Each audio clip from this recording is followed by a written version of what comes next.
오늘 하나님께서 우리들에게 주시는 말씀은 에베소서 6장 4절의 말씀입니다. 또 아비들아 너희 자녀를 노엽게 하지 말고 오직 주의 교양과 훈계로 양육하라. 아멘. 오늘 우리 한신교회 어머니 기도회 봄학기 9번째 이 시간에 모신 강사분은요, 우리 장로회 신학대학교에서 우리 차세대 영적 지도자가 될 목사 후보생들을 가르치시는 귀한 분이십니다. 이제 기독 부모의 양육 노하우라는 주제로요, 여러분들에게 생명의 말씀 전해주실 텐데 우리 감사와 환영의 마음 담아서 우리 이상학 교수님 모시도록 하겠습니다.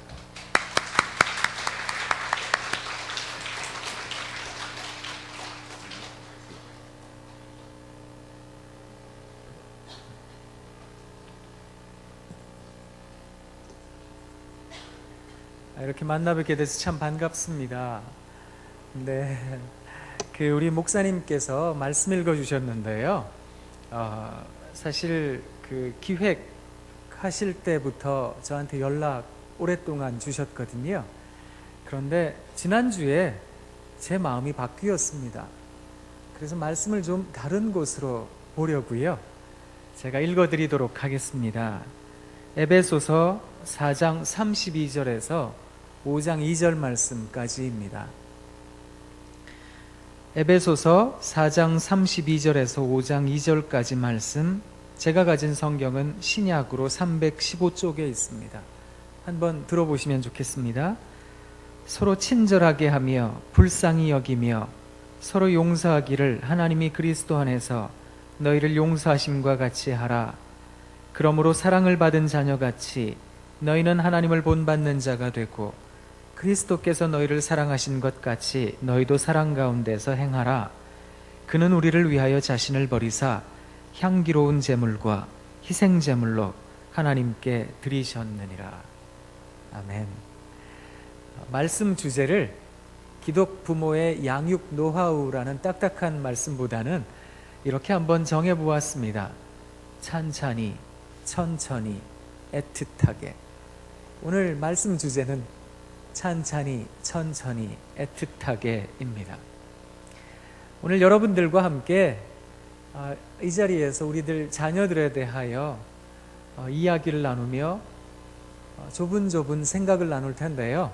저하고 1시간 남짓 이야기를 나누시면서 한번 어떻게 내 아이들을 바라보아야 할 것인지, 내 자녀들을, 내 가족들을, 가정의 달에 내 가족을 어떻게 만나야 할 것인지 한번 생각을 가다듬어 보시면 참 좋겠다 싶습니다.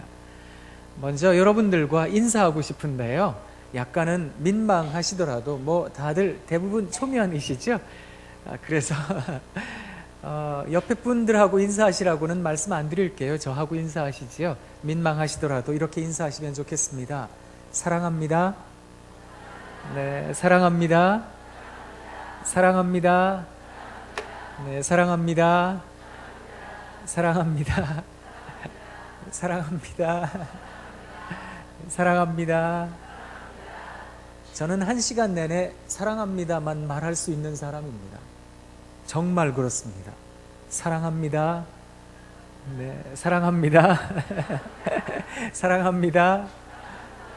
한두 번 하고 말줄 아셨지요? 네. 저는 사랑합니다라는 말을 참 좋아라 하는 사람입니다. 이 사랑의 의미에 대하여 조금 있다가 여러분들에게 이야기를 드리도록 하고요. 일단은 내 사랑하는 아이들, 그리고 어머니 된 사람으로, 양육을 담당하고 있는 사람으로 내게 주어진, 맡겨진 자녀들, 가족을 어떤 마음가짐으로 만나야 할 것인가, 여러분들에게 3가지 마음의 자세에 대해서 이야기를 들려드리도록 하겠습니다. 그 첫 번째 마음의 자세는 사색이라는 단어에 있습니다. 사색이라는 단어는 공포스러워서, 두려워서 얼굴이 파랗게 질린 사색이 아니라 깊이 생각하는 것을 일컫습니다. 사색이라는 말을 다르게 이야기를 하자면 천천히, 그리고 찬찬히입니다. 무엇인가에 대하여 천천히 그리고 찬찬히 들여볼 수 있다라는 것을 일컬어 다른 말로는 여유라는 말로도 표현을 합니다. 여러분에게 여유가 있으신지요? 어쩌면 참 바쁘게 인생 살아가고 계시지요? 그렇게 살아오셨지요? 그래서 아침부터 저녁까지 참 시간을 다투며 그렇게 정신없이 살아오셨을 거라 저는 그렇게 생각합니다. 그런데 그런 삶과는 조금 다른 양태인 또 다른 삶에 대해서 소개해드리고 싶은 겁니다. 그것은 천천히 그리고 찬찬히의 삶입니다. 그걸 다른 말로 여유라는 말로 일러드렸는데요. 작자 미상의 글이 하나 제 눈에 들어왔습니다. 3초의 여유라는 글이 있더라고요. 제가 기억나는 대로 좀 말씀드리면 이렇습니다. 엘리베이터 문 닫기를 누르기 전 3초만 기다려줘 보세요. 누군가 정말 급하게 뛰어오고 있을지도 모르잖아요. 아하, 전 이런 거 한 번도 생각해 본 적이 없습니다. 엘리베이터 타면요, 닫기 버튼 누르느라고 정신이 없었습니다. 혼자 타고 싶다고요. 아무도 없는 그런 빈 공간에서 나 혼자 거울도 보고요. 나 혼자 타고 가고 싶다고요. 난 바쁘다고요. 그러니까 닫기 버튼을 얼른 누른다고요. 그런데 이 글은 우리들에게 이렇게 이야기를 합니다. 엘리베이터 문 닫기를 누르기 전 3초만 기다려줘 보세요. 누군가 정말 급하게 뛰어오고 있을지도 모르잖아요. 대부분의 경우 엘리베이터 문 닫기를 누르기 전 3초만 기다리고 있잖아요. 그러면 아무도 안 탑니다.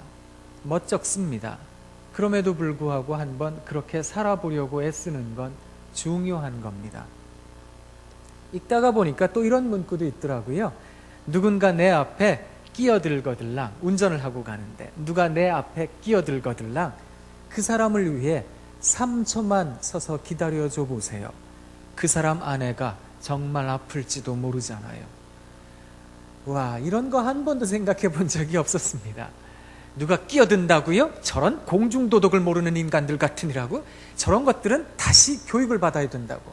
그런 생각하고 속상해할 때가 많았거든요.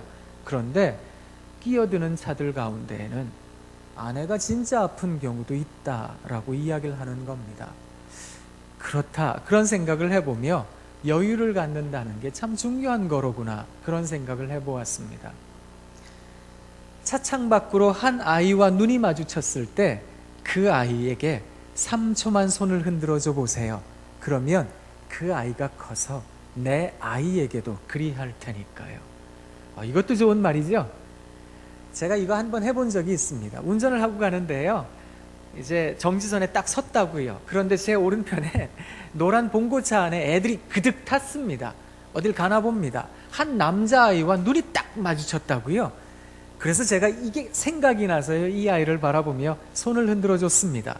3초가 길더라고요. 1초, 2초, 3초 이렇게 손을 흔들어 줬더니 이 녀석이 민망하면 딴 데를 쳐다보든지 아니면 저도 같이 손을 흔들어 주면 좋을 일인데 가만히 저를 노려보고 있더라고요. 그러더니 차가 출발을 했습니다. 갑자기 문을 열더니요, 저를 보고 멜롱했습니다. 그리고 손가락 욕을 했다고요. 속으로 얼마나 당황스러웠는지요. 그래서 저놈의 자식을 그리고 쫓아가서 혼낼까? 그런 생각을 하기도 했는데요. 책대로 되지는 않는가 봅니다. 그런데도요, 누군가에게 3초의 여유를 가질 수 있다는 건 참 귀중합니다. 우리는 이 세상 살아가며 수많은 상황을 만납니다. 그리고 사람을 만납니다.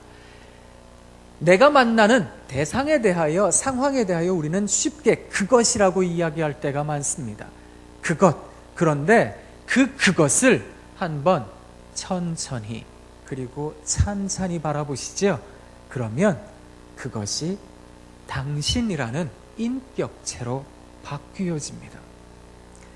제가 이 사색이라고 하는 것의 의미를 여러분들에게 일러드리기 위해서 몇 편의 시를 복사해 왔습니다. 제가 먼저 읽고 싶은 시는 정현종 시인의 시입니다. 갈증이며 샘물이라는 시집에 담겨 있는 시인데요, 어떤 성서라는 시입니다. 정현종 시인은 연세가 좀 많으세요. 84 되셨습니다. 29년생이시니까요. 근데 이분이 어떤 성서라는 시에서 이렇게 말합니다. 등에 지고 다니던 제 집을 벗어버린 달팽이가. 왜 이런 달팽이 있죠? 다 집을 등에 지고 다니는데 등을 집어던진 채 다니는 애들이 있습니다. 이런 달팽이를 일컬어 민달팽이라고 이야기를 합니다. 이 민달팽이 하나가 오솔길을 가로질러 가고 있었습니다. 나는 엎드려 그걸 들여다보았습니다. 야, 이건 참 대단한 겁니다. 옷에 먼지 묻을 텐데, 더러운 거 묻을 텐데, 그거 아랑곳하지 않았던 겁니다. 달팽이 하나가 지나가니까요, 그 달팽이를 보려고, 유심히 보려고, 나는 엎드려 그걸 들여다보았습니다 라고 이야기를 하는 겁니다. 아주 좁은 그 길을 달팽이는 움직이는 게 보이지 않을 만큼 천천히, 그런 천천히는 처음 볼 만큼 천천히 건너가고 있었습니다. 오늘의 성서였습니다. 저는 이 마지막 문구가 참 좋은 사람입니다. 오늘의 성서가 달팽이였습니다. 이 말입니다. 성경책이요, 우리가 들고 다니는 이 성경책은 우리의 신앙의 선배들은 성경책을 훼손하지 않으려고요, 목숨까지 마다하지 않았습니다. 그걸 가차없이 내던질 줄 알았습니다. 그런데요, 그만큼 소중한 게 달팽이라고 이야기를 하는 겁니다.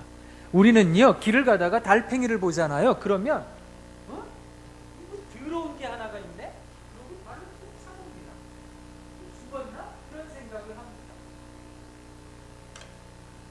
그리고는 내가 바라본 것 그저 더럽다, 죽었나 봐, 아무것도 아니야, 그렇게 생각하며 지나갈 때가 많습니다. 그런데 시인은 우리들에게 권면하고 있는 겁니다. 쓸모없다 여겨지는 달팽이라 할지라도 한번 유심히 들여다보세요. 깨닫게 되실 겁니다.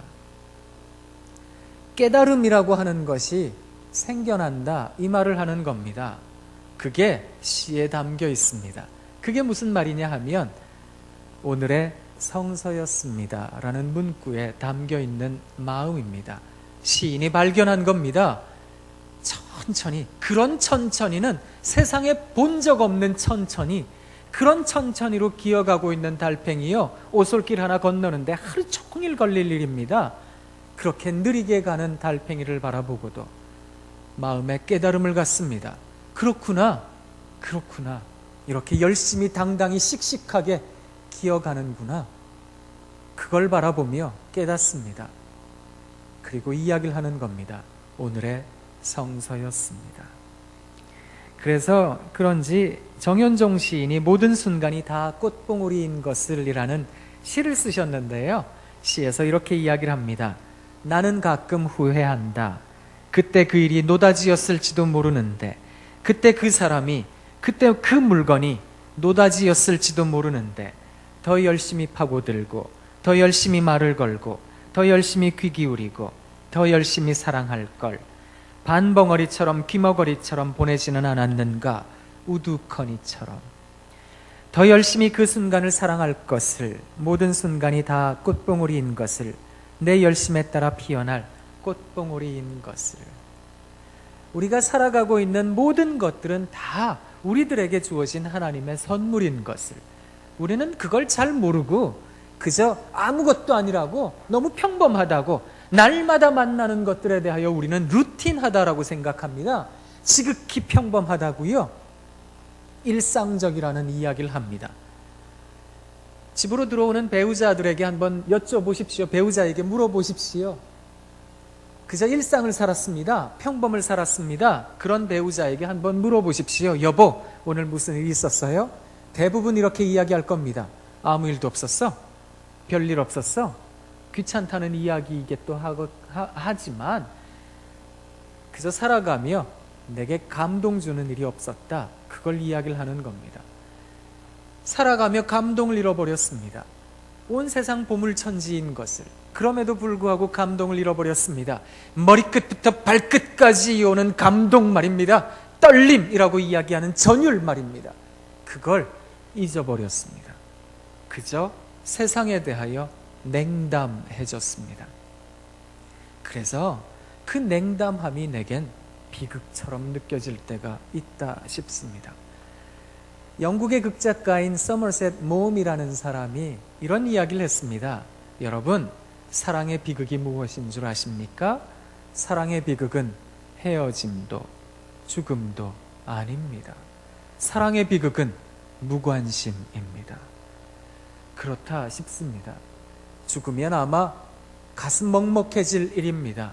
헤어지면 그 사람 언제 또 볼까 싶어 가슴 아플 일입니다. 그런데 그것 역시 사랑의 한 종류는 아니겠습니까? 그런데 무관심이라는 게 무엇입니까? 냉담이라는 말입니다. 아무런 느낌이 없습니다. 내 앞에서 울고 있는데, 내 앞에서 아프다 이야기하는데 그게 내 가슴을 치지 않습니다. 내 가슴에 전율처럼 감동으로 남지도 않습니다. 그걸 일컬어 냉담이라고 이야기를 하는 겁니다. 그런 냉담은 사실 사랑의 비극이 아니겠습니까? 이걸 생각해 보면 무엇인가에 대하여 선물로 받아들인다라는 건 참 귀중한 마음이다. 저는 그렇게 생각해 봅니다. 여러분들이 저보다 더 연세가 많으신 분들이 많으셔서 더 잘 아시겠습니다만, 제가 어렸을 때요, 학교에서 소풍이라는 걸 가면 소풍의 하이라이트는 보물찾기였습니다. 근데 저는 보물 찾는데 좀 젬병인 사람입니다. 잘 못 찾았습니다. 근데 진짜요, 보물을 잘 찾는 친구들이 있었거든요. 그러면 그런 친구들 뒤를 따라다니는 겁니다. 그 친구들이 하나, 둘, 셋, 넷 여유롭게 보물을 찾으면 따라다니면서 이야기를 하는 거죠. 하나만 줘. 그래가지고 그거 하나 얻어가지고요, 선생님께 갖다 드리면 선생님께서 연필도 주고 공책도 주고 그러셨습니다. 일생 살며 보물찾기 해야 할 일 아닐까. 여전히 잘 못 찾기는 매 한 가지입니다. 그래서 흘려보내는 것들이 너무 많습니다.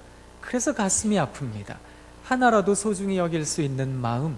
그래서 어떤 대상에 대하여 단지 그것이라고 함부로 폄하해버리거나 인격적인 비하를 갖게 하는 것이 아니라 너라는 존재로, 당신이라는 존재로 인격적으로 만나고 싶습니다.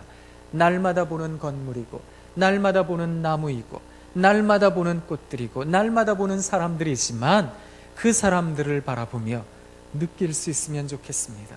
그것을 일컬어 사색이라고 이야기를 합니다. 유한지 시인의 시 한 편도 읽어드릴까요? 들꽃 언덕에서라는 시를 썼는데요, 들어보세요. 들꽃 언덕에서 알았다.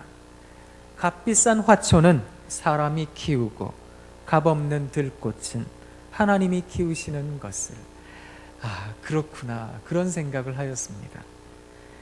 그래서 들꽃 향기는 하늘의 향기인 것을, 그래서 하늘의 눈금과 땅의 눈금은 언제나 다르고 달라야 한다는 것도 들꽃 언덕에서 알았다. 그렇죠, 진짜 그렇습니다. 땅의 눈금은 하늘의 눈금과는 다릅니다. 그래서 사람들은요, 땅의 눈금으로 우리를 판단할 때가 많습니다. 그런 애들 두셨다면서요, 그런 배우자 두셨다면서요, 돈도 좀 버신다면서요. 그러면 땅의 눈금은 얼마나 키가 크다, 그만큼 넓이가 있습니다 라고 이야기를 합니다. 그런데 하늘의 눈금도 그럴까요? 하늘의 눈금과 땅의 눈금이 다르다라는 것을 들꽃 언덕을 보며 시인이 깨달았던 겁니다. 값비싼 화초는 사람이 키우지만 값없는 들꽃은 하나님이 키우신다는 것을, 이걸 알게 되었다라는 겁니다.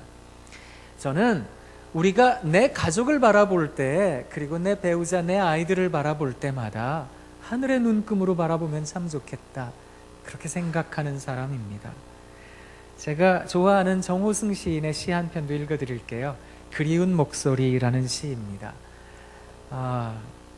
나무를 껴안고 가만히 귀대어 보면, 혹시 여러분 가운데 나무 껴안아 보신 적 있으십니까? 그 어렸을 때 무궁화 꽃이 피었습니다 하고 놀 때 껴안았던 거 말고요, 이번 봄에 나무 한번 껴안아 보신 적 있으세요? 있으세요? 다행입니다. 있으세요? 없으세요? 없으세요? 있으세요? 없으세요? 너무 팍팍하게 사시는군요. 그래도 다행입니다. 한 분이라도 있어서 다행입니다. 시인이 이렇게 이야기를 합니다. 나무를 껴안고 가만히 귀대어 보면 나무 속에서 어머니의 목소리가 들린다. 아하, 그런 거로구나. 이걸 몰랐더랬습니다. 벌써 한참 전에 돌아가셔서 얼굴조차 가물한 엄마, 그 엄마 목소리를 듣고 싶으면 나무를 껴안으라고 이야기를 하는데, 그러면 들을 수 있을 거라고 이야기를 했는데 이걸 몰랐습니다. 시인이 이렇게 이야기를 합니다. 행주 치마 입은 채로 어느 날 어스름이 짙게 깔린 골목까지 나와 호승아 밥 먹으러 오너라 하고 소리치던 그리운 어머니의 목소리가 들린다. 그래서 나무를 껴안아야 되는가 봅니다. 나무를 껴안으면 엄마 목소리가 들리니까. 여러분, 찬찬히, 천천히, 그리고 여유 있게 관찰해 보시지요. 여유 있게 사색해 보시지요. 그러면 들을 수 없는 것들을 듣게 됩니다. 볼 수 없는 것들을 보게 됩니다. 단지 여러분에게 염려하십시오. 이 세상 세파, 두려움 이런 것들로 인해 공포스러워 하십시오. 항상 염려하시고 늘 걱정하십시오 라고 말씀드리는 게 아닙니다.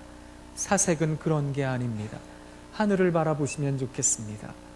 나무를 바라보시고 껴안아 보시고 꽃을 바라보시고 하나님께서 계절마다 우리들에게 주신 과일들도 맛보시고, 그리고 한번 사색에 잠겨 보시지요. 그리고 바라보시라고요. 천천히 유심히 바라보시라고요. 그러면 내가 잊고 살았던 것들을 발견하실 수 있으실 겁니다. 우리 손가락이 10개죠? 우리 손가락 10개죠? 대부분 다 10개잖아요. 우리 손가락이 왜 10개인지 아세요? 잘 모르십니까? 한민복 시인이라는 사람이 있습니다. 한민복이 함시예요. 이 한민복 시인은요, 그냥 얘기를 할 때에도 이걸 순서를 도치시켜서요 가슴을 막 긁어내는 사람이거든요. 지하철에서 할머니가 껌을 500원에 팔고 있더래요. 이걸 와가지고 어떻게 이야기하는지 아세요? 껌이 내게로 와서 할머니를 500원에 팔고 갔어. 그리고 막 닭똥 같은 눈물을 흘리더라고요. 그 얘기를 듣는 순간에 이런 나쁜 껌 같으니라고 할머니를 500원에 팔고 가다니, 이런 생각을 했는데요. 이 한민복이라는 시인이 성선설이라는 짤막한 시 한 편을 썼는데, 시에서 우리 손가락이 10개인 이유를 이야기하였습니다. 제가 기억나는 대로 말씀드리면 이렇습니다. 우리 손가락이 10개인 이유는 엄마 뱃속에서 몇 달 은혜 입나 기억하려는 태아의 몸짓입니다. 아, 그렇구나. 이거 아셨습니까? 우리가 엄마 뱃속에 있을 때 몇 달 은혜 입나 기억하려고 한 달, 두 달, 세 달, 네 달, 다섯 달, 여섯 달, 일곱 달, 여덟 달, 아홉 달, 열 달 이래가지고 두 손 꼭 쥐고 나온다는 얘기입니다. 우리가 그토록 대단한 사람들이라고요. 은혜를 모르는 사람들이 아니라고요. 그런 존재가 사람이라고 이야기를 하는 겁니다.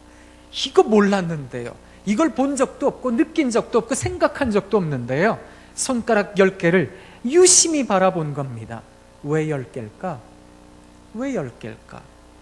엄마 뱃속, 그렇구나. 내가 태아였을 적 엄마 뱃속에서 한 달, 두 달, 세 달, 네 달 그렇게 손가락 세며 엄마 은혜 기억하였던 내 마음이었구나. 이걸 생각하는 시인은 참 대단하게 생각이 됩니다만 우리도 할 수 있습니다.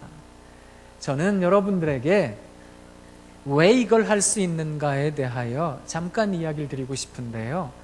여러분, 믿음이라고 하는 것의 힘을 아십니까? 히브리서 11장 1절은 이렇게 이야기를 합니다. 아시죠? 믿음은 바라는 것들의 실상이요 보지 못하는 것들의 증거니라. 우리가 이 말씀을 하도 많이 외워서 이 말씀이 주는 의미가 뭔지 잘 모를 때가 많거든요. 믿음은 바라는 것들의 실상이요, 바라는 건 여기 없는 건데 실상이라는 말은 여기 있다라고 이야기하는 거거든요. 제가 이 말씀을 조금은 드라마틱하게 들려드릴까요? 놀라진 마시고요. 자, 제 손에 뭐가 있는 거 보이십니까? 보이십니까? 아무것도 없습니다.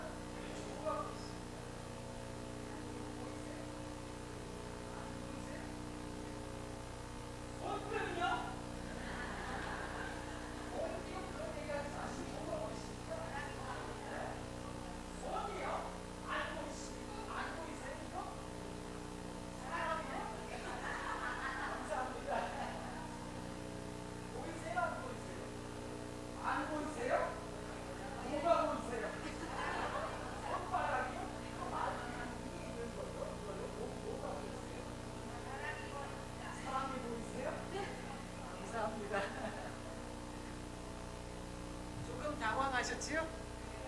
네. 소리 질러 죄송합니다. 제 손에 있는 거 저는 상담나라라고 이야기를 하는 사람입니다. 저는 신학교에서 상담을 가르치는 교수입니다. 저는 상담하는 사람입니다. 제가 이야기하는 상담나라는 하나님 나라입니다. 제가 이야기하는 하나님 나라는 모든 사람이 모든 사람을 귀히 여기는 세상입니다. 모든 사람이 모든 사람의 이야기를 들어줄 줄 아는 세상입니다. 모든 사람이 모든 사람을 가치 있다 여기는 세상입니다. 물론 단점이 있지요. 그 단점이 누군가에겐 상체기를 낼 일입니다. 그렇지요. 누군가에겐 장애가 있을 수 있습니다. 그럼에도 불구하고 말입니다. 모든 사람이 모든 사람을 귀히 여기면 좋겠다. 그게 제가 생각하는 꿈꾸는 하나님 나라이며 제 아이들이 살게 하고픈 세상입니다. 저는 그런 세상 꿈꾸며 살아가고 있다고 생각하기에 제 손바닥 위에 상담 나라가 있습니다. 이렇게 이야기를 하는 걸 즐거워하는 사람입니다. 그런데 여러분은 안 보이시죠? 그게 뭡니까? 그런 생각 드시죠? 이게 뭡니까 도대체? 보이세요? 안 보이시죠? 그런데 제 눈엔 보입니다. 이게 믿겨지십니까? 웬 뚱딴지 같은 얘기야? 그런 생각이 드시지요? 그런데 여러분, 예수님 안 믿는 사람들이 우리들에게 와서 이야기를 합니다. 예수님 믿으신다면서요? 새벽 기도 나가셔서 성령 충만을 받으시고 느끼신다면서요? 하나님 봤다며요? 그럼 나도 한번 보여줘 보세요. 제가 예전에 시골에서 목회를 할 때 일입니다. 저희 마을에 한 32가구 정도가 살았는데요. 예쁜 예배당이었습니다. 서울에서 임의용 팀이 와서 머리를 이쁘게 파마해 준다고 제가 저희 동네 이장님에게 와서 파마하러 오세요 그랬거든요. 그 외 이장님이 남자만 있는 게 아닙니다. 여자분들도 이장님 많거든요. 파마하러 오세요 라고 이야기를 했더니 이 이장님이 저한테 이야기를 했습니다. 목사님, 예수가 있다 그러는데 그 예수 한번 보여줘 보세요. 보여주면 내가 한번 갈게요. 제가 푸닥거리를 할 것도 아니고요. 제가 박수무당도 아니고 어떻게 하나님을 보여줍니까? 그럴 수 없는 얘기거든요. 우리 하나님 인격이시라. 그가 원하는 카이로스의 때에 그가 원하는 섭리를 이루기 위하여 그는 홀로 스스로 일하시는 하나님이신데 그런 잡신이 아니거든요. 부르면 오는 그런 잡신이 하나님이 아니라고요. 그런 하나님을 우리가 믿고 있는데 어떻게 해요? 그럼에도 불구하고 말입니다. 저에겐 경험이 있으니까 이 이야기를 하는 겁니다. 저는 예수님 믿었고요. 예수님 만났고요. 그래서 예수님 고백하는 사람입니다. 저처럼 한번 믿어보세요. 믿어보시면 만나실 수 있으실 겁니다. 마음으로 믿어 의에 이르고 입으로 시인하여 구원에 이르니까 한번 와보시라고 이야기를 했는데요. 그걸 끝끝내 안 믿으시더라고요. 여러분, 믿음이 있는 사람 눈엔 보이는 게 있습니다. 믿음이 있는 사람 귀엔 들리는 게 있습니다. 느껴지는 게 있는 법입니다. 세상 사람들이 안 보인다고, 안 느껴진다라고 이야기를 하지만 믿는 사람들에게는 능력으로 나타납니다. 그래서 누가복음 17장 6절에서 예수님께서 이렇게 이야기하셨습니다. 너희에게 겨자씨 한 알 같은 믿음이 있느냐? 그러면 여기 있는 뽕나무더러 바다에 가서 심기오라 해도 그대로 순종하였으리라. 믿음이 가진 능력에 대해서 아십니까? 볼 수 없는 것을 보게 합니다. 우리 그리스도인이 누구입니까? 믿음을 가진 사람들 아닙니까? 믿음의 눈으로 바라보면 좋겠습니다. 믿음의 눈으로 바라보기 위해서 우리에게 필요한 것이 무엇이겠습니까? 믿음은 어떻게 주어지는 것일까요? 믿음은 어떻게 우리에게 가능한 것일까요? 성경이 우리에게 아주 신비한 말씀 한 가지를 들려주고 있는데요. 그 말씀이 무엇인가 하면 로마서 10장 17절 말씀입니다. 아시죠? 믿음을 이렇게 이야기하더라고요. 믿음은 들음에서 나며 들음은 그리스도의 말씀으로 말미암았느니라. 그리스도의 말씀, 우리가 들고 있는 성경 66권에 있는 말씀을 들을 때 우리에게 믿음이 생겨납니다. 이런 얘기를 하는 겁니다. 하나님 말씀을 그래서 묵상함이 필요한 것입니다. 묵상이라는 말이 뭔지 아세요? 하나님 말씀을 읽을 때 그저 이런 거요. 내 욕심 따라, 내 욕구 따라 내 아이들에게 요 얘기 꼭 들려줘야 되겠다. 그것도 귀한 마음입니다만 누군가에게 이야기해줘야 되겠다라고 읽는 하나님 말씀은 거리가 되어집니다. 성경 공부 거리, 누군가에게 이야기해줘야 될 거리, 그런 거리들로 하나님 말씀을 전락시키지 않으시면 좋겠습니다. 말씀을 읽으시며 묵상해 보시죠. 묵상이라는 말은 하나님 말씀을 천천히, 찬찬히, 유심히 바라보는 것을 이야기합니다. 그리고 그것에서 내게 주시는 의미가 무엇인지, 하나님께서 내게 주시는 말씀이 무엇인지 들어보려고 하는 것을 일컫습니다. 그럴 때 우리에게 믿음이 생겨납니다. 여러분, 하나님 말씀을 유심히 바라보세요. 그러면 믿음이 생겨나실 겁니다. 그러면 하나님이 보이실 겁니다. 하나님, 전 하나님 안 계신 줄 알았다고요. 없는 줄 알았다고요. 이렇게 어려운데, 힘든데, 병까지 걸렸는데, 내 아이들은 힘들게 하는데, 남편도 힘들게 하는데, 그런데 하나님 안 계신 줄 알았는데 그게 아니었군요. 하나님 제 옆에 계셨던 거였는데, 하나님 우리와 함께 하시는 분이셨는데, 사람들은 메시아가 오시면 모든 문제가 해결될 거라고 이야기를 합니다. 그런데 말입니다, 메시아는 우리의 문제와 함께하기 위하여 이 땅에 오셨습니다. 해결에는 여러 가지 종류가 있을 수 있습니다. 정말로 문제가 해결된다라고 생각하실 수도 있겠습니다만, 문제를 문제라고 여기지 않게 되었습니다. 그러니 문제가 더 이상 문제가 아니었습니다. 이것도 문제의 해결의 하나입니다. 메시아는 이 땅에 우리를 위하여 오셨습니다. 모든 질고를 지고 십자가에 돌아가셨습니다. 그리고 사흘 만에 우리를 위해, 영생의 구원을 위해 부활하셨습니다. 이런 복음의 복된 소식을 갖고 있는 우리들, 그 우리들은 그럼에도 불구하고 말입니다, 하나님께서 우리와 함께 하심에 대하여 믿으셔야 합니다. 우리 예수님 이름을 뭐라고 부른다고요? 임마누엘이라 하리라. 임마누엘의 뜻이 뭐라고요?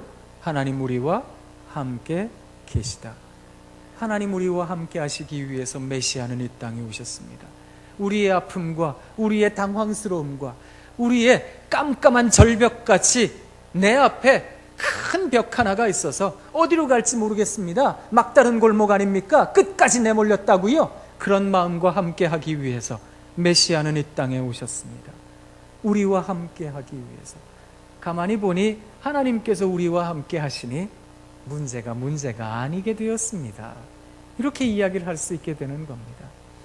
그저 일상 살아가시다가 보면 문제가 많으시죠? 어려운 게 많으시죠? 힘든 게 많으시죠?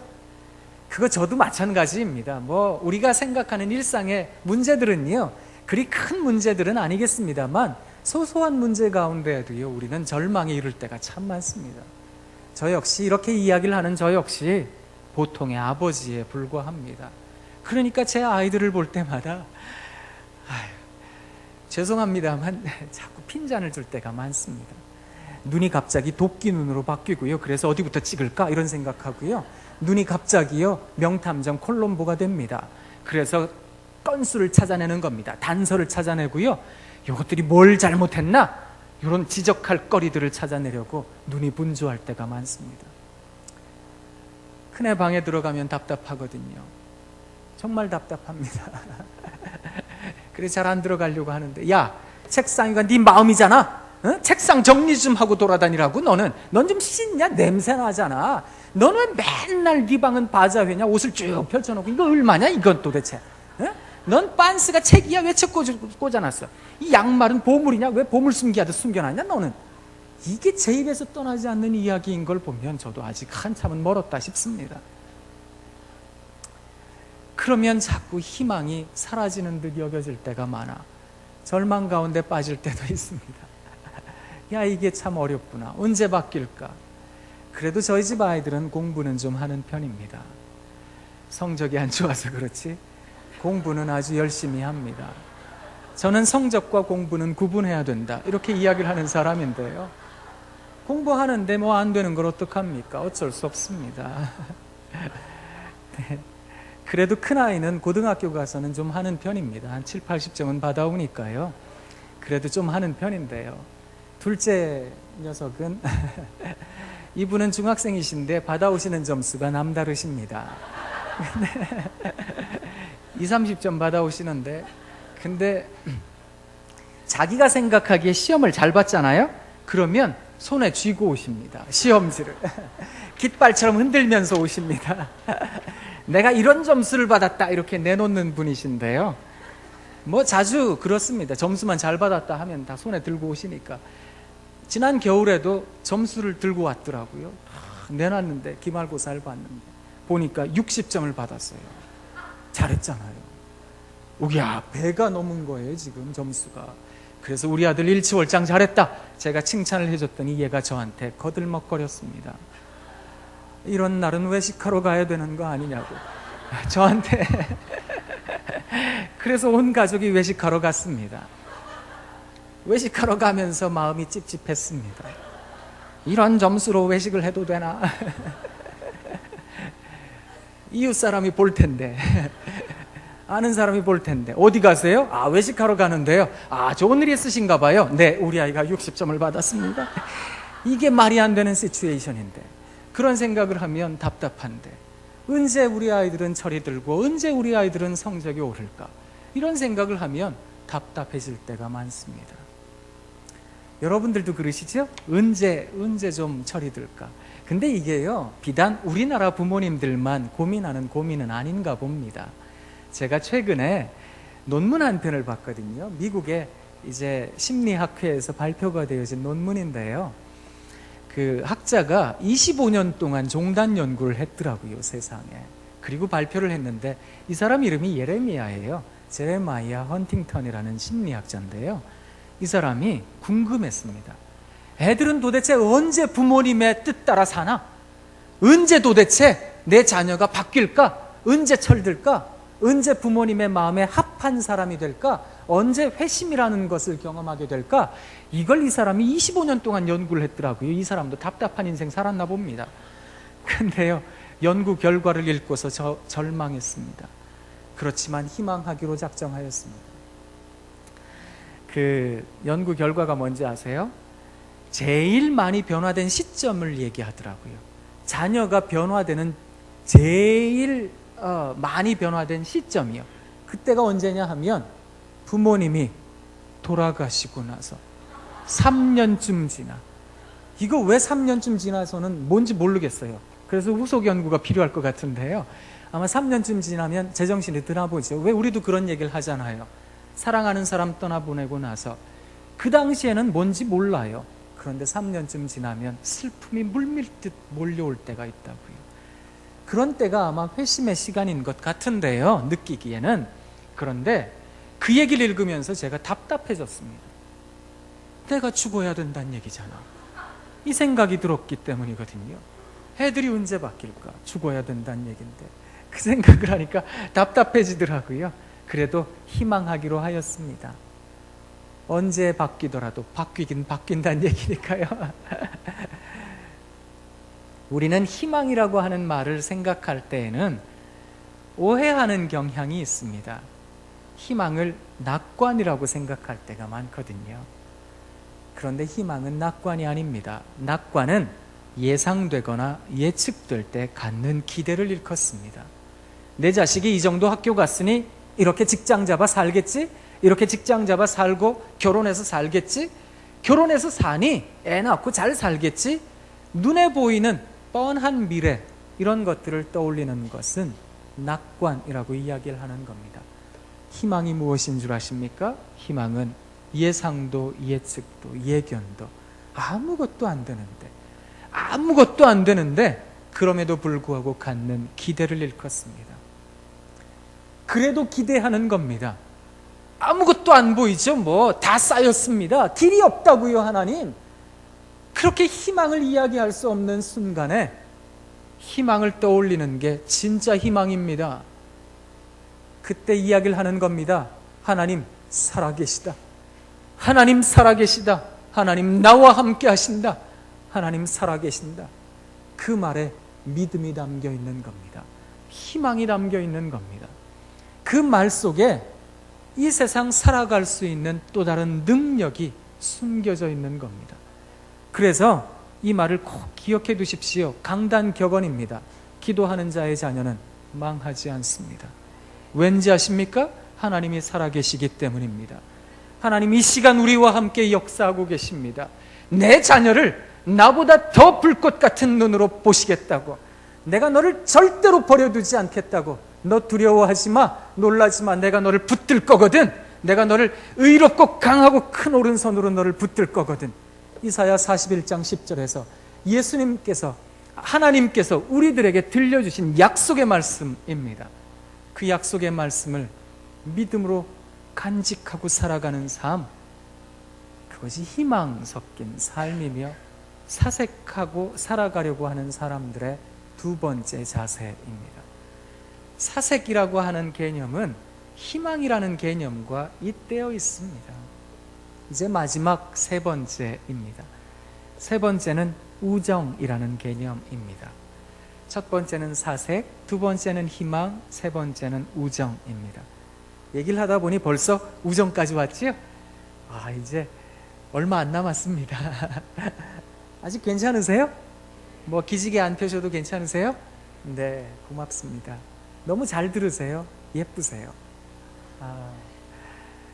무엇인가를 찬찬히, 천천히, 유심히 관찰하듯, 관조하듯 바라보면 애틋함이 생깁니다.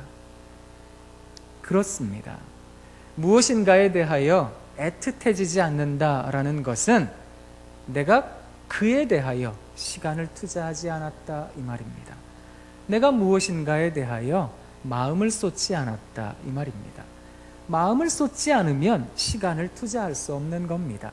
그래서 심리학자들이 한결같이 이야기하는 게 뭐냐 하면 친밀감, 따뜻하다 여기는 상호 소통의 마음입니다. 친밀감은 시간과 정비례합니다. 이 말을 합니다. 누군가와 친밀해지고 싶으십니까? 시간을 많이 쏟으세요. 이파리 하나하나 닦아줍니다. 화초 하나하나 손질합니다. 분갈이를 합니다. 영양제를 투여합니다. 이런 손길과 시간을 투여해 보세요. 그러면 그것에 대하여 애틋함이 생기고요. 더 이상 그것이 아니라 그것은 내게로 와 꽃이 될 겁니다. 김춘수 시인의 꽃이라는 시처럼 말입니다. 그래서 애틋하게 여겨지는 그것에 대하여 나는 나와 너의 관계를 형성합니다. 이것을 다른 말로 우정이라는 말로 표현합니다. 나는 그에 대하여 우정을 느낍니다. 여러분 자녀들에 대하여 우정을 느끼시는지요? 제가 한번 여쭙고 싶습니다. 이 질문은 아마 여러분에게 도전이 되실 겁니다. 나는 내 자녀를 바라볼 때마다 우정을 느끼는가? 정말 한숨이 나거든요. 한숨 쉬면 엔돌핀이 사라진다던데. 그런데 한숨이 자꾸 납니다. 지적할 게 많거든요. 답답한 게 많거든요. 어느 날 제가 텔레비전을 이렇게 보고 있는데요. 텔레비전에서 그런 애들이 나오더라고요. 세상에 그런 애들을 보셨어요? 시키지 않았는데 속지 않은 애들을 보셨어요? 하라 그러지 않았는데 공부하는 애들을 보셨습니까? 만약 그런 아이들을 두셨다면 여러분 매주일마다 하나님께 감사 헌금하셔야 됩니다. 그런 아이들은 전체 가운데 0.1%가 안 되기 때문입니다. 대부분의 아이들은요, 99.9%의 아이들은요, 얘네들은 전방지축입니다. 요새는요, AD라는 명칭도 붙입니다. Attention Disorder요. 주의력 결핍이라고요. 애가 왜 이렇게 산만한 건지, 분주하고 머리가 들깨우쳐서 뭐가 될 건지, JQ 지수는 높아서 잔머리 지수요. 이건 높아서 얼마나 잔머리로 둘러대는 건 잘하는지, 노는 거 좋아하고 전두엽이 다 망가진다는데 게임이나 하고, 이런 아이들을 바라보면 답답하시지요? 그 아이들을 바라보시며 우정을 느끼십니까? 이거 제가 여러분들에게 해드리고 싶은 도전입니다. 눈높이라는 말을 사용합니다. 아이들을 향해 쓰는 교육하기를 원하는 사람들에게 주는 이야기입니다. 권면입니다. 눈높이를 이야기하면 우리의 무릎을 낮춰야 된다라고 이야기를 합니다. 아이들과 시선을 맞추기 위해서. 그런데 눈높이를 그렇게 생각하시는 것은 교육학적인 측면이고요. 상담학적인 심리학적인 측면에서 눈높이라고 하는 것은 이렇게 생각하셔야 됩니다. 내 앞에 있는 아이를 이미 나만큼 크다, 이미 나만큼 성장하였다, 나와 이 세상을 살아가고 있는 나의 삶의 동역자이다. 그렇게 생각하면 내 무릎을 낮출 이유가 없습니다. 그죠? 내 무릎을 낮출 이유가 없습니다. 나와 이 세상 함께 살아가는 동역자이기 때문입니다. 저는 그 생각을 가지시라고 말씀드리고 싶은데요, 그럼에도 불구하고 날마다 무너지실 겁니다. 저도 그런걸요. 제가 아까 이야기 드리려다 말았던 게요, 텔레비전에서 그런 애들이 나오더라고요. 초등학교 1, 2학년밖에 안 됐습니다. 그런데요, 시키지 않았는데 학교 돌아와서는 숙제를 하는 거예요. 자기 동생 숙제도 봐주고요, 공부를 하더라고요. 세상에 집에 세탁기가 있는데 전기가 바뀐다고요, 손빨래를 하더라고요. 게다가 다 말린 뒤에는 다림질을 하더라고요. 얘네들이요. 이런 애들이 어디 있어요. 그래서 저는 저희 집 애들을 불렀거든요. 야, 일로 와서 이거 좀 봐야 된다, 니들은. 응? 아, 공부해야 되는데 뭐 책 읽어야, 그게 중요한 게 아니야, 이거 좀 봐, 옆에 오라고. 그래가지고 제가 앉혀가지고요, 같이 봤다고요. 역시 텔레비전에 나오는 아이들은 달랐습니다. 그 아이들을 바라보다가 우리 집 애들을 봤다고요. 근데 그런 얘기를 하면 안 되는 건데 그만 저도 모르게 나온 말이 있다고요. 많은 의미를 담고 있는 한마디 말이요. 에휴, 이거요. 그랬더니 지들도 캥기는 게 있는지 저를 보고요, 그러더라고요. 왜 그러냐고요. 그냥 봐. 깨달으면 되는 거야. 그냥 봐. 그러고 봤는데 조금 있다가 상황이 역전이 되었습니다. 텔레비전에서요, 애들 아버지가 등장을 했어요. 회사에서 퇴근하고 돌아온 이 아버지는요, 보통 아버지들처럼 텔레비전 리모컨 배 위에 얹어놓고 이리 뒹굴 저리 뒹굴 하는 게 아니라, 애들한테 잔심부름시키고 화만 내는 게 아니라, 짜증만 내는 게 아니라, 세상에 아이들이요, 숙제를 봐주더라고요. 그리고 밖에 나가 훌라후프 돌리는 것도 가르쳐주고요, 그 외 줄넘기 2단 뛰기 하세요? 쌩쌩이요. 그걸 가르쳐 주더라고요. 그걸 제 아이들이 봤다고요. 그리고 저를 봤어요. 뭐라 그랬을까요? 네, 예측하시는 대로입니다. 그래서 제가 저희 집 애들에게 이야기를 했습니다. 야, 우리 그냥 이렇게 살아야 된다. 니들도 저거 잘 안 되고 아버지도 저거 잘 안 돼. 그러니까 그냥 살아야 돼. 이런 얘기를 하고는 한동안 찝찝했거든요. 괜히 봤다 싶었거든요. 근데요, 내가 살아가고 있는 나의 삶에 대하여 애틋함을 느낀다? 내가 살아가고 있는 나의 삶에 대하여 어떤 유심히 바라봄이 가능하다? 이게 진짜로 이루어질 수 있는 일일까요? 저는 여러분들에게 그걸 권면드리고 싶은 사람입니다. 아니, 제 자신에게 하는 권면입니다. 아이들이 어지럽게 어지러워오는 방 속에서, 그리고 남편이 배우자가 함부로 벗어놓은 옷가지 속에서 해야 할 설거지거리가 산더미처럼 쌓여있는 그것 가운데에서 하나님 나라가 있을까? 하나님 나라는 어디에 있는 것일까? 우리는 흔히 그렇게 생각할 때가 많습니다. 하나님 나라는 저기에 있는 거라고. 그런데 우리 예수님께서 이 땅에 오셔서 하나님 나라에 대하여 이야기하실 때는요, 이 세상에 없음직한 대단한 것들을 통해서 하나님 나라를 이야기하지 않으셨습니다. 우리 예수님께서 이 땅에 오셔서 하나님 나라를 이야기하실 때에는 늘 당시 팔레스틴 지역에선 항상 보던 그런 것들을 소재 삼아 이야기를 하셨습니다. 내가 천국을 어떻게 이야기할까? 내가 하나님 나라를 무엇에다 비유할까? 예수님께서 사용하셨던 소재가 무엇인 줄 아십니까? 길거리를 지나가다가 보니 어떤 사람이 씨를 뿌리는데, 더러는 길가에, 더러는 돌짝밭에, 더러는 가시덤불에, 더러는 옥토에 떨어졌습니다. 그걸 보시고 예수님께서 이야기하셨던 겁니다. 내가 천국을 어떻게 이야기할까? 천국은 저거 같은 거야. 천국은 그거 같은 거야. 길을 가다가 그물을 던져 고기를 잡는 어부를 보셨습니다. 천국은 그물과 같은 거야. 밭에 있는 가라지가 보이니 천국은 그 가라지 같은 거야. 가만히 놔도 때가 되면 뽑아낼 때가 올 거야. 길을 가시다가요, 어떤 사람이, 여자가 가루사말 속에 누룩을 넣는 걸 보셨습니다. 천국은 그거 같은 거야. 혼인잔치 하는 걸 보시고 밭에 일하러 가는 포도원 품꾼을 보시고 잃어버린 탕자를 보시고 이야기하신 겁니다. 천국은 그거 같은 거예요. 예수 그리스도의 두 눈에 가득한 것이 하나님 나라였습니다 라는 말은 그는 이 세상 살며 떠나야 할 곳으로만을 여기시지 않으셨다라는 겁니다. 이 세상 살아가며 이 세상을 애틋하게 바라보실 줄 아셨던 겁니다. 그것을 성경적 용어로 이야기하자면 긍휼히 여김이라고 이야기를 하는 겁니다. 긍휼히 여김. 오늘 여러분들과 함께 나눈 말씀입니다. 서로 친절하게 하며 불쌍히 여기며 서로 용서하기를 하나님이 그리스도 안에서 너희를 용서하심 같이 하라. 불쌍히 여기라고 이야기를 하시는 겁니다. 그것이 긍휼히 여김입니다. 이 말은 단순히 그 사람이 못났다, 그 사람 앞으로 변해야 될 게 많아, 그러니까 불쌍히 여기자고 동정하라고 이야기를 하는 게 아닙니다. 이 말씀은 성경적 용어를 제대로 해석하자면 그것을 다른 말로 우정이라고 이야기를 하는 겁니다. 나와 이 세상 함께 살아가야 할 동반자요.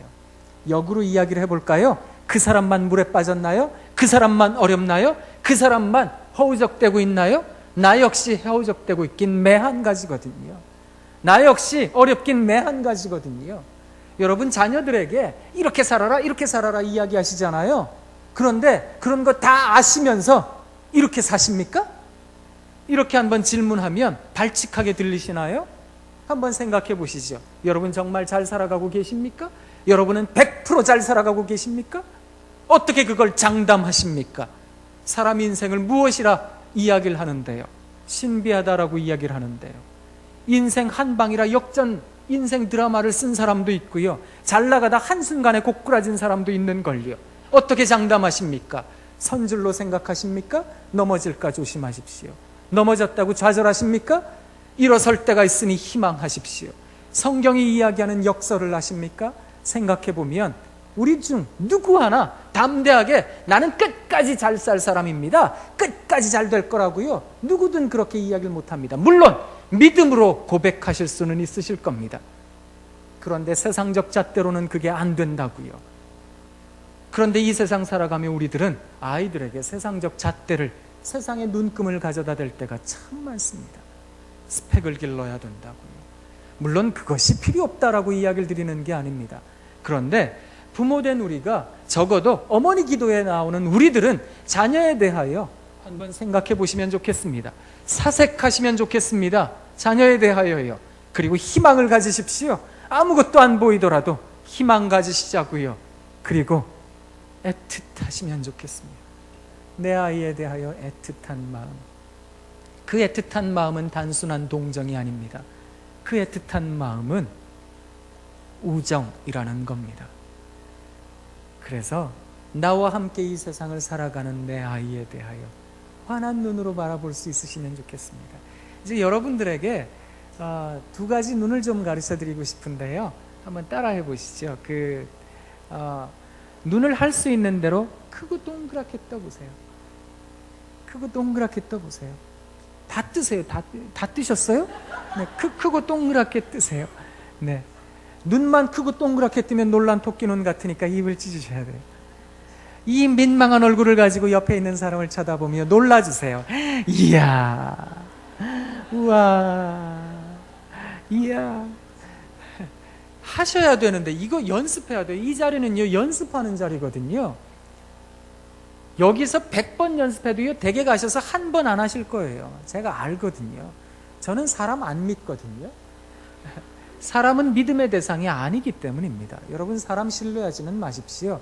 신뢰하려면, 믿으려면 변하지 않아야 된다는 기본적 요건이 충족되어야 됩니다. 변하지 않는 것은 하나님 한 분밖에 계시지 않습니다. 그래서 사람은 믿음의 대상이 아니라 사랑해야 할 대상입니다. 저는 여러분 별로 안 믿습니다. 연습이라도 하셔야 된다고요. 여기서 한 10번은 연습해야 댁에 가셔서 한 번 하신다고요. 눈을 크고 동그랗게 뜨세요. 다. 이제 앞뒤 옆에 3분 이상에게 입을 찢고 이야, 이걸 연습하시는 겁니다. 해보겠습니다. 이야, 우와, 이야, 이야, 이야. 이 눈을 일컬어 경의에 가득 찬 눈이라고 이야기를 합니다. 어떤 눈이라고요? 경의에 가득 찬 눈이요. 이 눈을 꼭 기억해 두십시오. 이 경의에 가득 찬 눈은 사람을 살립니다. 캐나다에 가면 맥길이라는 대학이 있습니다. 몬트리올에 있습니다. 몬트리올에 있는 이 맥길이라는 대학에 가면 지금은 돌아가시고 안 계십니다만 윌더 펜필드라고 하는 아주 유명한 신경생리학자가 한 분 계셨는데 이분이요, 인간에 대하여 아주 기본적인 정의 하나를 내렸습니다. 그 정의가 뭐냐 하면 사람은 반영하는 대로 반응하는 존재이다 라는 말입니다. 반영을 해보시라는 거예요. 그러면 반응이 올 거라는 겁니다.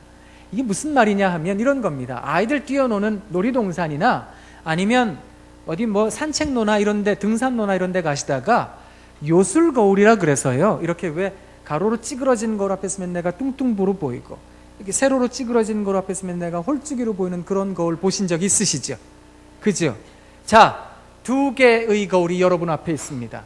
뚱뚱보로 보이는 거울, 홀쭉이로 보이는 거울. 어떤 거울에 서고 싶으십니까? 홀쭉이. 어떤 거울이요? 홀쭉이. 어떤 거울이? 홀쭉이. 다 홀쭉이시죠? 아주 특별한 경우가 아니고는 대부분 다 홀쭉이에 서고 싶어 하십니다. 이게 인지상정입니다. 이걸 비즈니스 하는 사람들이 응용한 겁니다. 그래서 디스플레이 매장에 가면, 옷가게, 신발가게 가면 거울이 뒤로 약간 뉘어져 있거나 아니면 약간 찌그러져 있습니다. 너무 확 찌그러져 있으면 비현실적이 되니까 약간 찌그러뜨려 놓습니다. 그 앞에 서서 옷을 입어봅니다. 태가 납니다. 삽니다. 집에 와서 집의 거울로 쳐다봅니다. 이게 아닌데 이런 생각을 합니다. 그런 경험을 한 번쯤 해보셨을 겁니다. 집의 거울은 정직하게 보여주기 때문이거든요. 이게 윌더 펜필드의 이론을 차용한 것들입니다. 사람은 반영하는 대로 반응합니다. 내가 별거 아니라고 해도요, 내 옆에 있는 사람이 이야, 이렇게 바라보면 내가 그런 사람이 되어집니다. 여러분 자녀에게 이상과 포부를 갖게 하고 싶으십니까? 그러세요? 그러면 이 눈으로 보시랍니다. 이 이야기를 제가 했다면 안 믿으셔도 됩니다. 그런데 이 이야기를 한 사람은요, 심리학자 가운데, 영국의 심리학자 가운데 하인츠 코핫이라고 있습니다. 이 사람이요, 일평생을 연구를 했다고요. 평생을 연구해서 이 얘기를 하고 죽었다고요. 그러면 한번 들어봄직한 한 겁니다. 그죠? 눈을 크고 동그랗게 뜨고 해보라는 거예요. 그러면 이상과 포부가 생긴대요. 혹시 거울 부모 되기, 거울 효과 이런 얘기를 들어보신 적 있으십니까? 이 사람이 한 얘기입니다. 이 사람이 이 얘기를 한 겁니다. 아이들을 바라볼 때마다 경의에 가득 찬 눈으로 보라고요. 그러면 아이들에게 이상과 포부가 생겨날 거라고요. 이걸 제가 쉽게 표현해 볼까요? 여기에 연세 드신 분들이 계신데요, 제가 한번 여쭤보겠습니다. 우리가 아무리 기독교인이라 그래도요, 살아가다가 보면 힘이 든다고요. 힘이 들면 죽고 싶을 때가 있는 법이라고요. 그렇죠? 아무리 그래도요, 집에 들어갔다고요? 죽고 싶은데 들어갔어요. 근데 집에 있는 식구들이 나를 바라봅니다. 우리 엄마 오셨다고요? 우리 아버지 오셨다고요? 내 딸이야, 내 아들이야. 이렇게 바라보는 사람이 한 사람이라도 있으면 한 번 더 살아보자 싶은 거 아닙니까? 그렇습니까? 안 그렇습니까? 그지요? 그렇습니다. 그렇지요? 그렇지요? 그렇습니다. 어르신들이 고개를 끄덕이셨습니다. 그러면 정답인 겁니다. 정말 그렇습니다. 사람이요, 그 눈빛 하나가 기억나지 않으면 한강으로 가는 겁니다. 이 세상에 나를 그런 눈빛으로 봐줄 수 있는 사람이 없다고요. 함석헌 선생님이 시를 한 편 쓰셨는데 그 사람을 그대는 가졌는가 라는 시를 쓰셨습니다. 제가 기억나는 대로 앞부분만 이야기 드리면 이렇습니다. 말리길 떠나가는 길 처자를 내 맡기며 맘 편히 갈 만한 그 사람을 그대는 가졌는가. 탔던 배 꺼져가는 시간 구명대 서로 사양하며 너 하나만큼은 제발 살아다오 할 그 사람을 그대는 가졌는가. 이 짧은 인생 내려놓고 세상 떠나려 할 때 그 사람 하나 있으니 하고 맘 편히 갈 만한 그 사람을 그대는 가졌는가. 여러분, 그런 사람의 특징이 무엇인 줄 아십니까? 또 우리가 그런 사람을 만날 때 어떤 표정을 짓는지 아십니까? 두 눈을 크고 동그랗게 뜹니다. 네가 왔느냐고요. 어서 오라고요. 그런 눈빛으로 바라봅니다. 이 경의에 가득 찬 눈은 누군가를 살립니다. 꼭 기억해 두시면 좋겠습니다. 이제 두 번째 눈입니다. 이 두 번째 눈은 좀 닭살스러우실 테지만 우리 할 수 있는 대로 눈을 은근하고 지긋하게 떠보세요. 자, 은근하고 지긋하게 떠보세요. 네. 아니, 눈을 감으시라는 얘기가 아니라 은근하고 지긋하게, 눈에 하트를 띄우시라고요. 은근하고 지긋하게. 그리고 옆에 있는 분을 쳐다보시고 이렇게 이야기해 주세요. 사랑합니다. 사랑합니다. 네, 사랑합니다. 사랑합니다. 이 눈을 일컬어 사랑에 그득한 눈이라고 이야기를 합니다. 이 사랑에 그득한 눈으로 아이들을 바라보면 아이들의 마음이 넓어지고 깊어진답니다. 이야, 이 얘기도 제가 했다면 안 믿으셔도 됩니다. 근데 이 이야기를 한 사람은, 이 사람도 영국의 심리학자 도널드 위네캇이라는 사람입니다. 이 사람도요, 일생 동안 연구하고 이 얘기하고 죽었다고요. 사랑에 가득한 눈으로 아이들을 쳐다보세요. 아이들의 마음이 넓어지고 깊어져 세상의 넉넉한 울타리와 공간이 될 거라고 그 얘기를 했거든요. 그렇습니다. 살아가다가 보면 좋지 못한 얘기 들을 때가 있죠. 그래도요, 마음이 넓고 깊어서 이게 쑥 빠져야 됩니다. 그래야 신경성 위장병도 안 생기고 화병도 안 생기는 법입니다. 살아가다가 보면 좋은 얘기 들을 때가 있습니다. 그래도요, 마음이 넓고 깊어서 이게 쑥 빠져야 됩니다. 그래야 교만해지거나 거만해지지 않기 때문입니다. 결국 마음이 넓고 깊은 게 중요한 겁니다. 그래야 물 흐르듯 살 수가 있는 법입니다. 그래야 오랫동안 스트레스 받지 않고 이 세상 살아갈 수 있습니다. 그게 건강하게 사는 거지요. 그렇게 아이들을 건강하게 살게 하고 싶으십니까? 그러면 사랑에 가득한 눈으로 보시라는 겁니다. 내가 저를 얼마나 사랑했는데요. 사랑한다고 얼마나 이야기를 했는데 그만큼 사랑한다고 이야기를 했으면 좀 바뀌는 게 있어야 되는 게 아니냐고요. 에?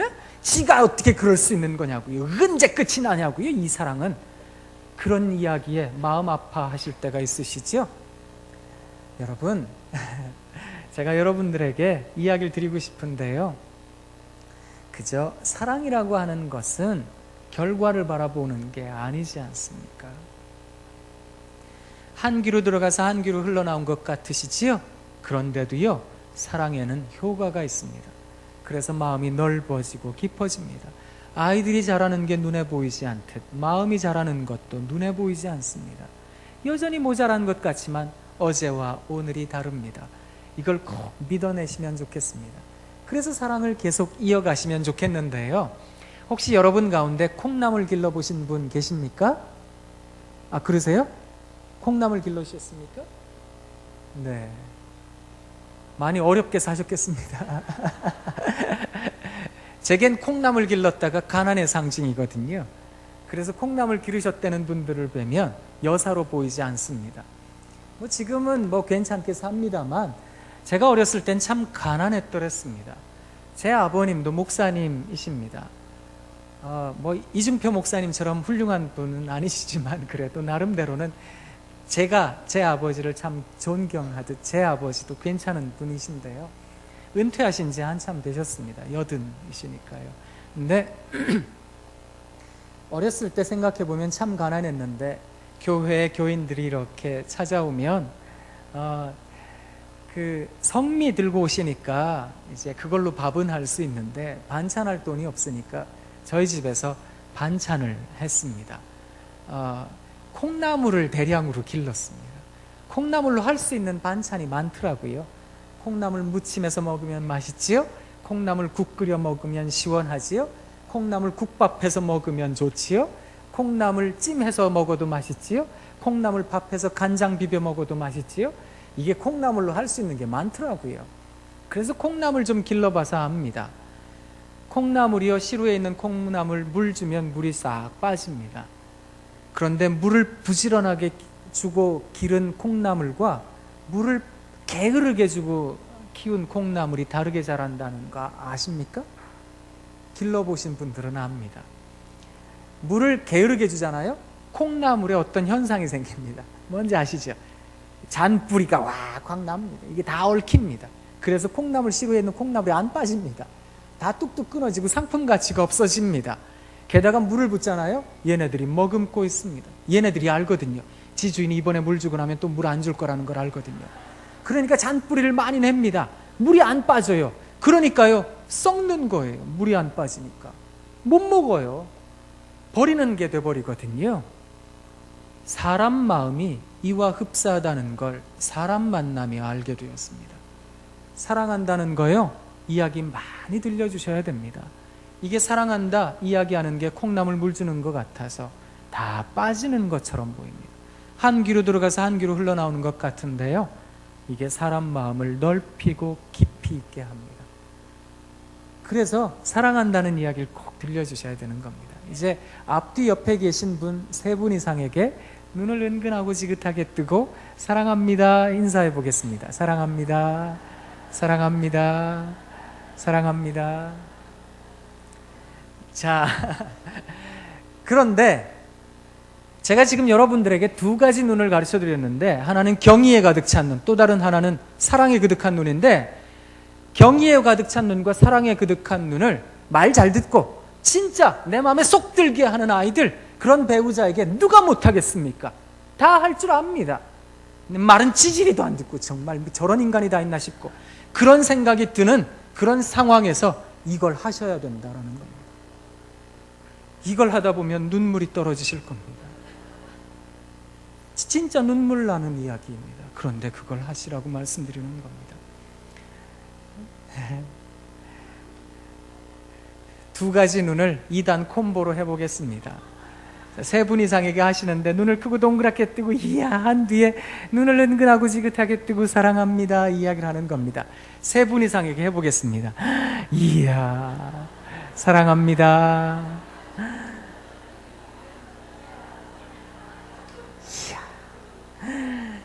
이야 사랑합니다.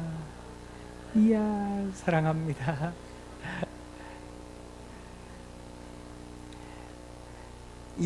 이런 눈빛을 이야기한 학자들이요, 유명한 학교에 정말 석학들이 한 얘기거든요. 제가 지금 그저 단순하게 이야기 드려서 그런 것이 정말 중요한 이야기입니다. 이거 하셔야 되는데 이거 하기로 작정하십니까? 이 답하시는 분들이 적으셔서, 이걸 하기로 작정한 여러분들에게 하나님께서 여러분에게 1000배 이르는 은혜를 주실 줄 믿습니다. 네. 우리는 이렇게 얘기를 해야 좀 아멘 이렇게 얘기를 하는데요, 지금 아멘 하셨지요? 아멘은 함부로 하는 거 아닌데요, 어떡하시려고 그러세요? 이거 하셔야 되는데요. 네. 하기로 작정하십니까? 좀 적어지셨어요, 소리가. 그래서 제가 좀 봐드릴게요. 매일 이걸 하셔야 되는데요, 그래도 사람이 너무 바뀌어도 한꺼번에 확 바뀌면 겁이 납니다. 그래서 집안 식구들이 고민합니다. 그러니까 일주일에 한 2번, 3번, 아니 2번만 하시죠. 2번은 하실 수 있으시겠습니까? 이걸 해보시죠. 지금부터 일주일에 2번만 해보시죠. 이미 내 자녀가 다 장성했다고요? 아니요, 그게 아닌 겁니다. 제가요 70이 넘으신 분을 만나 뵀었습니다. 이분이요 저를 찾아오셨어요. 젊은 저를 찾아오셨어요. 목사님, 뭘 물어보시는지 아세요? 이분이 병에 걸리셨대요. 시한부 선고를 받으셨대요. 암에 걸리셔서 말기래요. 더 이상 고칠 데가 없으니까, 할 수 있는 게 없으니까 맛있는 거 자시고 임종 맞으시래요. 시한부를 덜컥 받아놓고 보니까 가슴이 먹먹해지시더래요. 뭐가 제일 후회가 되는가 하면 애들에게요, 본인이 그런 삶을 사셨대요. 본인 아버지한테 한 번도 인정받아 본 적이 없으시대요. 한 번도 인정받아 본 적이 없어서 자기 자녀들에게 한 번도 인정해 준 적이 없대요. 너 잘했다, 칭찬 한 번 해본 적이 없대요. 지금 와서 애들에게 너무 미안하대요. 아내에게 미안하대요. 어떻게 하면 좋으냐고, 뭘 하면 좋겠느냐고 저한테 물으시더라고요. 여러분 혹시 호스피스 사역을 해보신 적이 있으십니까? 죽어가는 환자들에게 권위 있는 죽음, 가치 있는 순간을 맞이하기 위해서 옆에서 돕는 사역을 일컫습니다. 죽어가는 환자들이 뭘 제일 가슴 답답해 하는지 아십니까? 사랑하는 가족에게, 사랑하는 아내와 남편에게 미안하다, 힘들지, 고생했어, 고마워, 사랑해, 이런 얘기를 못했다고요. 그게 너무 가슴이 사무친다고요. 저는 끝간데 없이 밀려가서 그런 얘기를 하는 게 아니라 지금부터 하시면 좋겠습니다. 지금부터 늦지 않았습니다. 괜찮습니다. 하시면 좋겠습니다. 이미 다 커서 제 갈 길 다 갔다고요? 전화기 있으시지 않습니까? 사랑한다 들려주시면 좋겠습니다. 손주, 손자, 손녀들에게도 꼭 들려주시면 좋겠습니다. 그러면 내 아이들이 넓고 깊은 마음으로 살아갑니다. 저는 여러분들이 그렇게 사시면 참 좋겠습니다. 제가 여러분들에게 3가지 이야기를 드렸습니다. 가정의 달에, 그렇죠? 내 가족에 대하여 깊은 사색이 있으시면 좋겠습니다. 염려가 아닙니다. 근심이 아니라고 말씀드렸습니다. 그리고 희망을 가지시면 좋겠습니다. 그리고 애틋한 우정을 느끼시면 좋겠습니다. 그래서요, 시간을 좀 들이셔야 되는데 우리 가족을 위해 뭘 할까? 선물이라도 하나 준비해 보시지요. 어린이날도 있고 어버이날도 있고 가정의 달이라고 이야기를 하니까 선물을 준비하는 순간은요, 뭐 비싸지 않아도요, 그걸 준비하는 순간은 나는 그에게 지금 많은 시간을 투자하고 있는 거거든요. 그 사람 얼굴 떠올리며 그 사람 생각하며 자그마한 선물이라도. 그런데 받았을 때 그 사람의 반응에는 너무 신경 쓰지 마세요. 거기에 대하여 절망 갖지 마시고 이 순간을 즐기시면 좋겠습니다. 그래서 내 아이들에게 꼭 필요한, 그리고 아이들에게 유용한 그런 선물 하나 골라보시고, 그러면 애틋함이 생기실 겁니다. 그리고 가을은 아니지만 뭐 봄이지만 편지도 한번, 손편지 한번 써보시는 건 어떻겠습니까? 저도 지금 작정하고 있거든요. 제 가족들에게 손편지 하나 써보겠다고, 우표 이쁘게 붙여서 한번 보내보겠다고. 왜 그런 노래도 있잖아요. 물론 가을에 부르긴 합니다만, 가을엔 편지를 하겠어요. 누구라도 그대가 되어 받아주세요. 낙엽이 떨어지면, 뭐 가을은 아닌데 봄인데, 따뜻한 꽃이 피는 봄인데 이쁘게 꽃잎 가득한 엽서 하나 사서, 이쁜 편지지 하나 사서 내 아이들에게, 손자에게, 손녀에게 한번 보내보시는 건 어떻겠습니까? 아이들이 그걸 하찮게 여겨도 괜찮습니다. 한번 계속해서 보내보시죠. 천천히, 찬찬히, 그리고 애틋하게. 그러면 이 가정의 달이 조금 더 따뜻해지지 않을까 싶습니다. 여러분 사랑합니다. 네, 사랑합니다. 사랑합니다. 네, 사랑합니다. 이런 거 할 줄 아세요? 사랑합니다. 사랑합니다. 오늘 댁에 가셔서 이런 거 하세요. 사랑합니다. 내 가족에게 사랑합니다. 사랑합니다. 뭐 잘못 먹었어? 뭐 왜 이래? 엄마 돌았어? 왜 이래? 반응에 너무 신경 쓰지 마세요. 사람이 쉽게 바뀌는 게 아니거든요. 그렇지만 바뀌긴 바뀔 겁니다. 내가 그를 뼈에 사무치게 사랑하기만 하면 그도 나처럼 뼈에 새긴 듯 사랑하며 살게 될 겁니다. 꼭 기억하시면 좋겠습니다. 기도하고 마쳐야 되지요, 목사님? 기도할까요? 네. 하나님, 참 감사합니다. 어머니 기도회에 오신 어머니들의 답답한 마음 아시지요, 하나님? 사람이 살아가며 여러 가지 일들을 경험하는데 가슴 먹먹해지는 일들을 만나면, 해결할 수 없겠다 싶어지는 일들을 만나면 하나님, 금세 절망해버리고 마는 게 우리입니다. 하나님, 이런 우리를 불쌍히 여겨주옵소서. 힘들고 어렵지만 남편이 나를 어렵게 하고 아이들이 나를 어렵게 하고 힘겹게 해서 유심히 찬찬히 천천히 애틋하게 바라보기가 어려운 상황에 있다 할지라도 하나님, 한 번 더 용기 내고 한 번 더 희망하며 살아갈 수 있게 하여 주옵소서. 그래서 눈에 눈물이 그득하고 입에는 한숨이 있다 할지라도 가슴에는 나도 모를 큰 돌덩이 하나 있는 양 답답함이 느껴진다 할지라도 하나님, 경의에 가득 찬 눈으로, 사랑에 그득한 눈으로 세상을 바라보며 내 아이들과 가족을 바라보며 꿋꿋이 살아갈 수 있는 우리가 되게 하여 주옵소서. 예수님 사랑합니다. 우리를 그렇게 봐주셔서 고맙습니다. 예수님 이름으로 기도합니다. 아멘.